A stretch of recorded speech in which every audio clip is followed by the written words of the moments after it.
Hello and welcome to the next YouTube video on my channel. In this video I will show and explain you how to correctly evaluate different positions in the game of chess. So let's get started.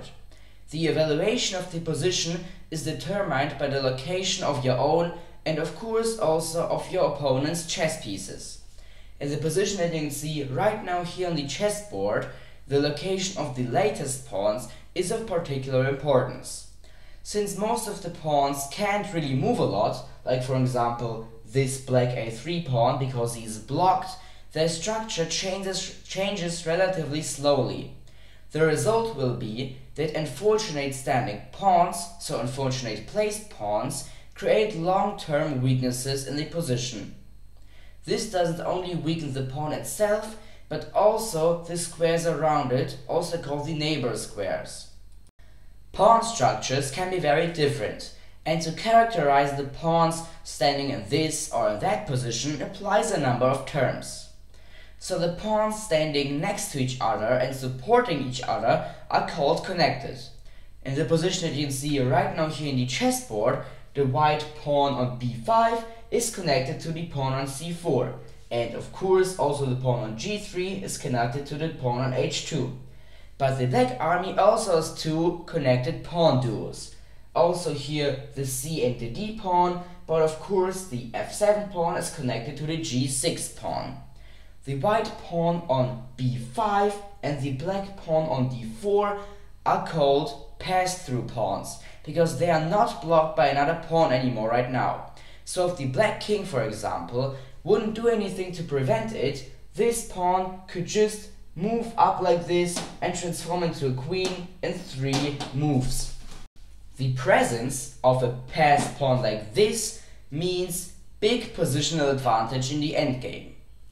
So the white pawn here on e4 and the black pawn on a3 are called isolated pawns, because they don't have neighbor pawns of their own chess army on the neighbor square, so they are isolated. Pretty logical.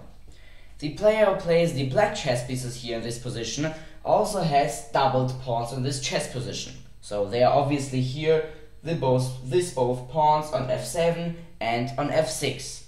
Isolated and especially doubled pawns create permanent weaknesses in the endgame, because it is difficult to defend them.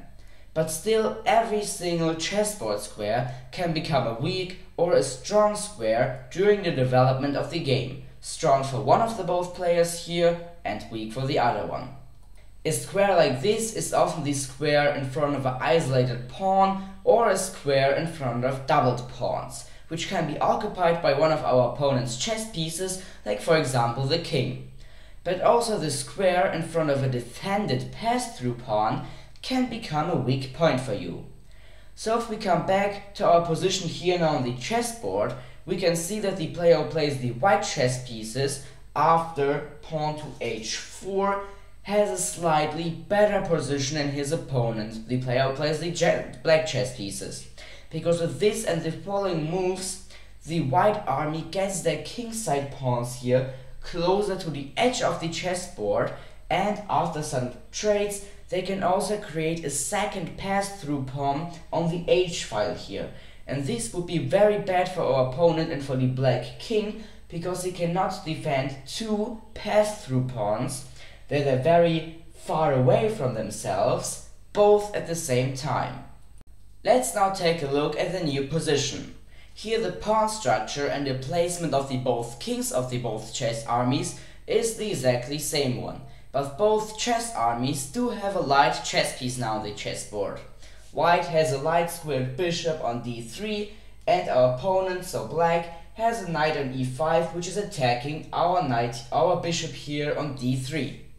So the position on the chessboard is actually pretty equal, because the white bishop here is blocking black's d4 pass-through pawn, but the black knight here on e5 is always ready to jump across the board and to stop white's pass-through pawn like this b5 pawn, or probably, how I've already said before in this video, the h pawn on this h file after some trades and the following moves.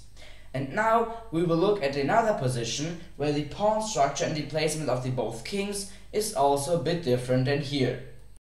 So the position that you can see right now on the chessboard, we can see that there isn't just two light chess pieces again, a white bishop on d3 and a black knight, this time not on e5 but rather on b6, but the kings are also placed on other squares. So the white king here isn't placed anymore on e2, but rather now on f1. So he is far away from a very important center of the chessboard. And in this position, the black army has now a little advantage, because after the following moves, they win one of our pawns. So here we just start with king to e1. Now our opponent plays knight to a4, we play bishop to c2 to attack the knight, and after knight to c3, our opponent wins one of our pawns, because now they have a fork. They attack our pawn on a2 and our pawn on e4 both at the same time. And we cannot defend both at the same time, therefore we are going to lose one of them. Here the best move is to defend this pawn with bishop to b3, because it wouldn't be smart to lose this pawn, because then the a3 pawn would be a very dangerous pawn for us. Therefore, in this position you should move the bishop on b3 to defend this important a2 pawn, which blocks the a3 black pawn, and therefore the knight can just take out our pawn on e4, and they now have a big advantage against us. So to sum everything up together, we can see that the evaluation of the positions is influenced by a number of factors, including very important pawn structure, especially in these three positions, the presence of strong and weak squares, as well as the activity of the chess pieces. For example, the activity of rooks is determined by the occupation of open files and ranks, and the activity of the bishops is determined by the occupation of open diagonals. So this was it then already with this video, which was part 1 about how to learn how to evaluate different positions in chess correctly. In the near future I will make a video about part 2, and therefore feel free to check it out there. But before this video ends, I would like to tell you a very funny chess joke. Once, the Russian and German chess grandmaster Bogulyov was very ill, and after his sickness, when he got healthy again, he started to play chess actively again. And there in Amsterdam, he played against Bronsteinem, another Soviet chess grandmaster. And Bronsteinem, who hasn't seen Bogulyov for a very long time, for lots of years, asked him, "Oh, you really changed a lot. You look now like doubled pawns." So yes, this was a chess joke, and this wasn't already with this video. Have a good day. Bye.